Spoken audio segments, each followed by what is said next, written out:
Hello, my name is Mike from The Automotive Approach. Today we're going to be taking you through a quick video tour of our Ford Mondeo Titanium X. So this is our 61 plate Ford Mondeo Titanium X. It's covered just over 86,000 miles. It's got 12 service stamps in the book, 11 of them being main dealer. The last owner's had it since 2012, and whilst in our care, we've given it a service, fresh MOT, full 102-point independent mechanical inspection, along with replacing the timing belt and water pump. We've also had the alloys refurbished just to make them look as fresh as possible. Tyres are all in good condition. Generally, bodywork's not too bad. You've got a few little marks in it around that, but it is a 61 plate car, so you're going to find the odd stone chip here and there. Definitely been looked after with all those main dealer service stamps.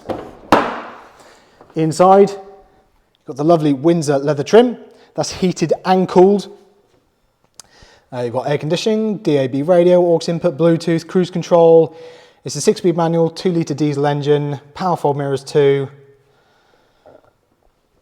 All in very nice condition.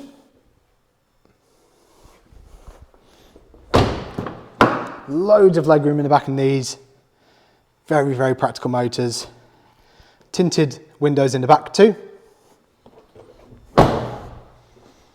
And these are wonderfully practical motors, having the absolutely massive boots on these. Considering their class as a hatchback, they're very, very practical. Very, very tidy motor. Titanium X, so top spec. All in pretty good condition. Recently serviced, or we did the servicing. Very, very good motor. As always, if you like this video, please like and subscribe. It really helps us out. If you have any more questions or queries, please get in touch.